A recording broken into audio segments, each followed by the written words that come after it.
Afternoon, troops. Got a bit of a bonkers one, so I just thought we'd do a sort of pseudo unboxing, have a look at what it comes with, and maybe do a strip down to level 1 for cleaning and maintenance for anybody who wants to know.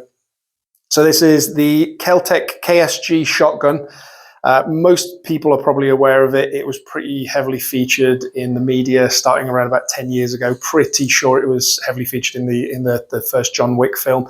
Since then, it's appeared in games and films and all sorts of things. Most people have probably seen it. I had the Gen 1 version of this about 7 or 8 years ago and sold it on.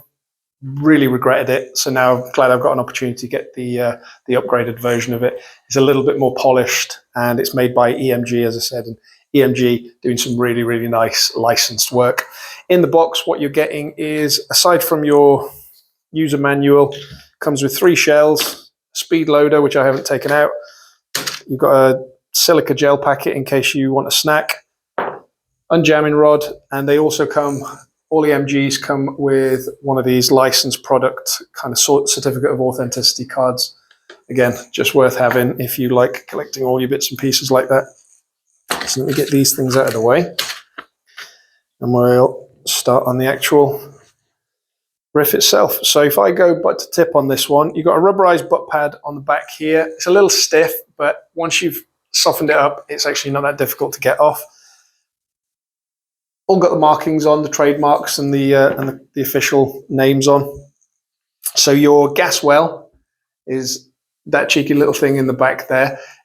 Unlike a lot of gas shotguns that you have to fill directly from the canister, you can actually fill a magazine up and keep 3, 4, half a dozen of these, however much you want. So there's a little spring-loaded button on the back here that you push up and it pops this out. Now you probably shouldn't do this while the mag has gas in it because it's probably not very good for the seals, but I'll do it on this one occasion.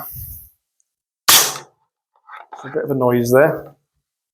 But that is your gas mag, and like you can see, not a particularly big piece. These are available for sale. They cost about the same as any GBBR gas mag would cost, and you can probably keep 2, 3 of those. I've given it a bit of a road test. This will easily take about 100 shots before you need to refill or change it out. So there's plenty of scope considering that the shells only take 30 rounds. And if you're firing it in tri-shot mode, then you're only going to get 10 shots out of it anyway. So plenty more gas than you have got beeps in the shell. Anyway, it's also an irregular asymmetrical shape. So there's absolutely no chance of you getting it in the wrong orientation and breaking it. It's just not going to happen. So here's your loading chute.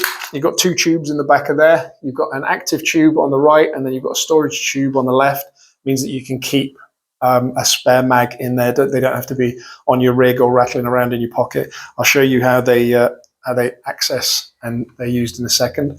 So coming up to here, this is a good news, bad news situation in the middle of the weapon. So the good news is you've got a really, really nice access port for how to get into the 3 and 6 shot switch. So you've got a piece of ABS here. You just push it forward, lift it up, and that slides out. And then you've got your 3 and 6 selector there. Forward for 6, back for 3. And let's get this back on. That's, like I said, that's spring loaded. Really easy to get back on, no problems whatsoever. The bad news portion of the middle of this weapon is if you don't have really good trigger and thumb discipline, you are going to be in trouble, because the way your finger sits naturally, if you don't have good trigger discipline, might be a little bit high, and the pump moves back into this whole area here. So if you've pumped and you've got your finger too high, you're going to catch your finger. Similarly, here's your safety catch. If you've just indexed that with your thumb, but you don't pull your thumb down far enough, by the time the pump comes over, there's a real chance of catching your thumb. It's not worth complaining too much about it, but it is going to encourage you to really pull that thumb down after pushing that safety lever through. Word on the safety, it's really, really idiot proof. You've got an S on one side, push it through. You've got an F on the other one. I've smacked the camera stand. Yeah, there's not much else to say about that at all. Front portion. So here and here, you've got some really typical KelTec grip markings on them. KelTec somehow managed to make stuff look futuristic and 80s retro all at the same time. It's got this really odd square pattern on it. You either love it or hate it. I personally think it's absolutely rad. You've got a 20mm pick rail on the top, 20mm pick rail on the bottom for your accessories. What I'd be aware of as well is the pick rail on the top, really, really good. You can put anything on there. The pick rail at the bottom has really low clearance. So you've got about 1mm clearance. Before you decide what accessory to put on the bottom here, just make sure that you can actually fit it, because on some grips, the flange on the foregrip goes up higher and clasps round. This, you don't have that option to do, so you have to make sure that you're putting the right one on it. But minor concern, not a huge problem. Not really much to say about the front. The spring-loaded tube openers are completely cosmetic again. Let's give it a strip down to level 1, and we will see what we're doing.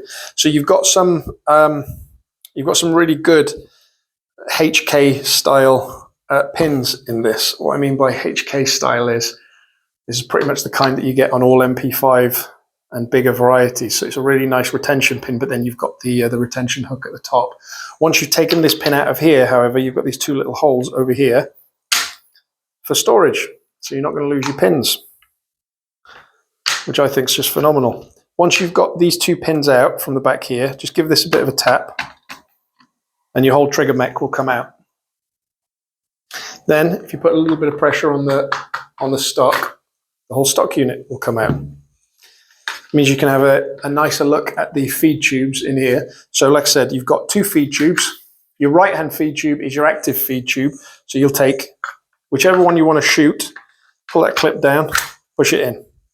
Spring loaded, so as soon as you press this switch down, the whole thing fires out again. Obviously that's retained when you've got the stock on, so don't worry about that. This other one is a spring loaded tube, and that keeps a spare mag in.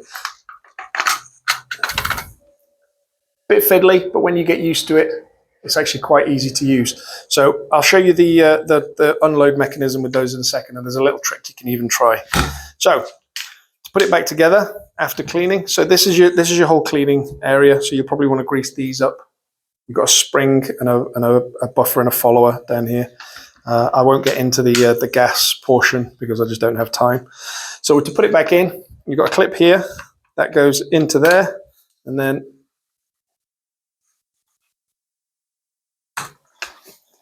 that should all, unless I've been completely simple, which I may have been.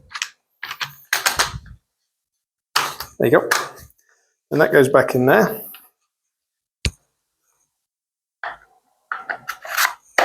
Slide that back on. Rear pin into the rear hole. Front pin into the front hole. As I said, you will struggle to get this in the wrong way. Once that's in, rubber butt plate back on, and we are ready to go. So I said I'd show you the release mechanism on this. It's actually quite nifty. So these two little switches here are for the spring-loaded portion of it. So once you're finished with your active tube, all you have to do is either reach back with your dominant or reach over with your non-dominant hand, pull that switch down, and it'll eject. If you're holding it up the right way, now I've got this at the side, but if you're holding it up the right way, it'll eject all on its own. So let's try that one more time. So if you've got it in and you reach over and pull that down, it'll eject. Now, the trick with this one is, and you've got to get the angle right, if you're holding this and you pull the left, the storage tube, this should roll over, and then you can send it straight down into the active tube and you can commence shooting. Then as soon as you finish with that, you can send it back out again. Anyway, there's not really much else to tell unless you're going to start stripping this down. In terms of upgradability, it's as modifiable as any gas shotgun, I would have thought. The external portion, probably less so, because you've got mostly functional areas, so there's not really much you can do to this. I know you can get a shell holder that sits at the front. I think I've seen one at the back before. But like I said, you can't change out this bottom pick rail. You can't change out the top pick rail. I know that they do, because this is a threaded end, I know that they do an adapter for it for a tracer unit. What you would want that for is beyond me. It's not really something that I would put on this. I think it's quite nice as it is. However, I guess that's going to be up to the individual to decide what they want. Like I said, it's a good quality version of the Gen 2. I'm glad I've got the opportunity to have it again. If anybody's got any questions about it, do feel free to send them, or alternately, just come on into the shop for a play with it. Like always, you're always welcome. It's been good chatting to you. See you soon.